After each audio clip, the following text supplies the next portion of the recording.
Olá, como vocês estão? Tudo em paz? Eu trago para vocês hoje aqui um conteúdo, que é o nosso conteúdo de prova da terceira unidade, onde a gente vai trabalhar todo o conteúdo de predominância da região sul, onde a gente já trabalhou a primeira parte na aula do MIT, que é uma parte do conteúdo que eu trago para vocês hoje, complementando com relevo e hidrografia, que vai ser a nossa aula de revisão amanhã, também no MIT. Então, vamos lá falar sobre as predominâncias da região sul, na página 105, onde ele diz o seguinte: o território brasileiro, nós temos aí a região sul, onde o seu território corresponde a cerca de 6,75%. Ele é dividido em apenas 3 estados. Observe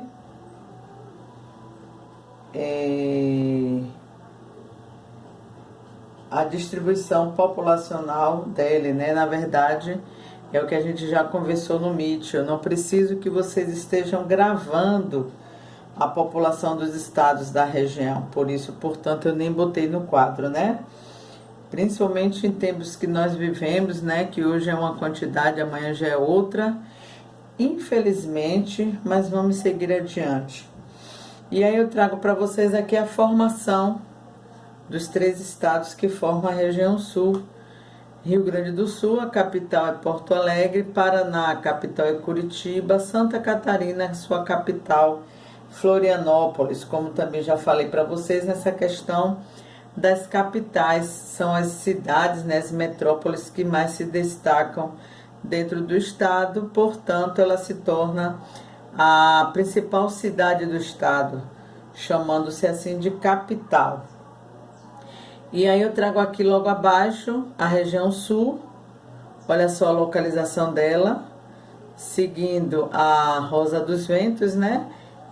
A região sul fica nessa partezinha aqui, ó, e onde eu trago aqui ela chamando a atenção: Paraná, Santa Catarina e o Rio Grande do Sul.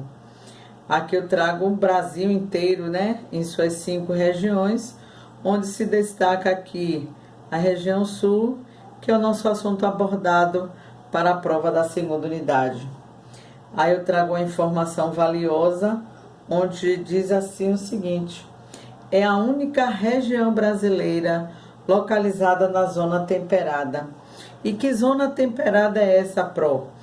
Dentro do nosso mapa, nós temos umas divisões das coordenadas geográficas, onde nós trazemos as zonas climáticas, que elas são divididas na zona polar, glacial ártica, a zona temperada do lado norte, como vocês estão vendo aqui na Rosa dos Ventos, né? Do lado norte, a parte central, que é a zona tropical, e nós temos também a zona temperada do lado sul e a zona polar, que é a chamada glacial antártica. Nessa partezinha verdezinha aqui, nós temos a zona polar dos polos, né? Polo norte e polo sul. Temos a zona tropical, não sei se vocês conseguem visualizar com facilidade aí, mas vou aproximar mais a tela. Aonde eu trago aqui, ó, se vocês forem perceber, isso aqui é o Brasil. E a gente observa que a maior parte do Brasil está localizada na zona tropical. Só que aqui embaixo, na zona sul, nós temos aqui a parte do Brasil, que é a região sul. A maior parte da região sul, ela fica na outra zona, chamada de zona temperada sul. E ele justamente é essa parte onde a região sul fica, e ela fica, se vocês forem observar, ela faz um limite, né, com a zona polar sul e a zona tropical. Então a região sul, ela fica entre essas 2 zona polar e zona tropical. É a única região que fica aqui localizada na zona temperada. Por isso, ela é uma zona tão fria, com clima bem frio, onde em alguns lugares da região sul chega mesmo até nevar, ok? Então, é uma das características das predominâncias da região sul. E eu trago aqui agora para vocês a informação sobre a história da formação da região sul. Como é que ela aconteceu? Quem chegou primeiro? É claro que nós já sabemos, historicamente falando, que os primeiros habitantes da região sul foram os indígenas. Como toda a maioria, né, toda parte da região, nós fomos descobertos na prática pelos indígenas, onde posteriormente, depois, vieram os padres jesuítas espanhóis para catequizar os índios. O que era catequizar? Trazer a religião católica para os índios conhecerem. E mesmo dentro dessa ação de trazer a religião católica, eles também ensinavam os curumins a estudar, né, ler e escrever, conhecendo aí a escrita. Esses religiosos, que eram jesuítas espanhóis, do lado da parte do domínio espanhol, esses religiosos também fundou aldeias, denominadas de missões ou reduções. Os indígenas que habitavam as missões criavam gado, ou seja, se dedicavam à pecuária, trabalhavam também na agricultura e aprendiam ofício junto com os jesuítas. Embora os indígenas tenham sido os primeiros habitantes, hoje, na região sul, ele constitui uma parcela muito pequena dessa população. Os bandeirantes paulistas, que foram um grupo feitos para capturar os índios fugitivos, que a gente vai falar dele na próxima aula de história, os bandeirantes paulistas, eles atacaram as missões para aprisionar os indígenas. Com isso, os padres jesuítas e os indígenas abandonaram aquele lugar e o gado ficou solto pelo campo. Muitos paulistas, bandeirantes paulistas assim chamados, foram aos poucos fixando-se no litoral de Santa Catarina. Eles fundaram as primeiras vilas do litoral. Os paulistas se interessaram também pelo comércio de gado. Os tropeiros, como eles são chamados, os tropeiros na região sul eles são conhecidos como os comerciantes de gado. E eles reuniam os gados espalhados pelo campo. Eles levavam esses animais para vender na feira de gado em Sorocaba, em São Paulo, e no caminho por onde as tropas passavam, surgiram povoados. Os tropeiros também organizaram as primeiras instâncias, ou seja, as primeiras fazendas de criação de gado da região sul. Para defender as instâncias que tinham sido criadas, o governo português mandou construir fortes militares na região. Em volta dos fortes surgiram povoados. Aí se deu a formação da população. Durante muitos anos, os portugueses e os espanhóis lutaram pela posse das terras da região sul. As brigas continuaram e apenas foram resolvidas com a assinatura de tratados. Esses tratados determinaram os limites das terras localizadas no sul do nosso país, no sul da região. A população da região sul aumentou muito com a chegada dos primeiros imigrantes europeus em 1850 e 1930. Os primeiros foram os açorianos, depois vieram os alemães, italianos, poloneses, ucranianos, entre outros.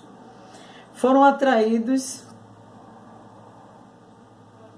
devido às vantagens oferecidas pelo governo da época, com a doação de lotes de terra. Foi quando o governo brasileiro ele anuncia doação de lotes de terra, onde tudo se plantando aqui dá. E como estava acontecendo algumas guerras lá na Europa, eles vieram se refugiar e tentar melhorias de vidas aqui no Brasil. E também os europeus vieram para cá por conta da semelhança do clima da região da Europa. Então, o clima da região sul era um clima frio, muito parecido com o clima europeu. Então, eles já adaptados a esse clima, eles escolheram ficar na região sul. A história da região é marcada por uma grande migração europeia, pela Guerra dos Farrapos, também chamada de Revolução Farroupilha, e depois também teve a Revolução Federalista, sendo o seu primeiro principal evento o Cerco da Lapa e o Contestado. Os imigrantes fundaram colônias e se tornaram cidades importantes. As terras do norte e oeste do estado do Paraná e do oeste de Santa Catarina foram as últimas da região a serem povoadas. O norte do Paraná foi povoado com a criação de colônias agrícolas financiadas por uma campanha inglesa. Pessoas de outros estados do Brasil e de mais de 40 países vieram para a região trabalhar como colono no plantio do café e cereais. No oeste de Santa Catarina, desenvolveram a pecuária e a exploração da erva mate, que é uma erva que eles têm como tradição, né? Uma predominância também da região sul, o cultivo da erva mate, onde eles fazem uma bebida chamada chimarrão. Vamos falar agora sobre a demografia. Qual é a quantidade de pessoas, de habitantes, né? Uma porcentagem que eles fazem um cálculo dividida ao espaço que a região tem com a quantidade de habitantes que ele tem. Então, a região sul é a menor das regiões em termos de extensão territorial. A sua área tem 576.409.006 quilômetros quadrados. Ela é maior que a França, mas é menor do que o estado do Amazonas, da região norte, e a do estado do Mato Grosso. Sua densidade demográfica é de aproximadamente 43,5 habitantes por quilômetro quadrado. Então, essa demografia é uma estimativa que eles fazem de um espaço chamado quilômetro quadrado e quantos habitantes cabe dentro desse quilômetro quadrado. O crescimento demográfico é de 1% ao ano. E aí, qual é a predominância da região? Os brancos são a maioria no sul, aproximadamente 79% da população. Um dos fatores que colaboraram por essa concentração de imigração europeia foi a necessidade de mão de obra nas lavouras, principalmente nos cafezais. Com o fim da escravidão no Brasil, o país foi buscar no exterior a mão de obra barata e que desse lucro aos fazendeiros e os senhores de engenho. Então a gente vê aqui uma estimativa, né, uma tabela, que é o assunto que nós estamos dando em matemática, a tabela simples. Nós temos a população branca, que é quase 80%, né, muito mais da metade da população da região sul, a parda com 16%, a negra com 3% e a indígena e amarelo é menos de 1%, ou seja, a quantidade de indígenas nessa região é bem resumida, bem diminuída, ok? Trago para vocês agora quais são os grupos que caracterizam esse lugar. A região sul, ela apresenta uma grande influência cultural dos imigrantes que vieram da Europa, né? Temos falado bastante disso aqui. Principalmente os alemães e os italianos. São pessoas de cores claras, tanto sim que na região a predominância é de brancos. E eles vieram também para cá por conta do clima, né? Muito parecido com o clima europeu, e a adaptação ficou mais fácil para eles. Essa miscigenação, essa mistura de raças, fez existir diferentes povos característicos da região. Nós temos aqui os colonos, que são proprietários de um pequeno lote de terra, onde produzem a erva mate e a uva, que também é uma das predominâncias da região sul por causa do seu clima. Os madeireiros vivem da extração da madeira, atividade de grande importância para a economia da região. Temos também aqui a influência dos europeus, que são os agricultores, com o sotaque de sua terra e seus antepassados.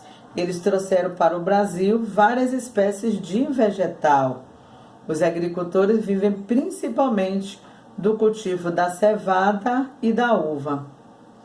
Além desses povos típicos da região sul, podemos destacar também os pescadores, já que lá nós temos a presença do litoral, que vivem no litoral e dependem da pesca. E também nós temos os nativos indígenas, que é uma quantidade bem reduzida, que são resultantes das missões indígenas, que a gente falou lá, que foram os primeiros habitantes da região sul.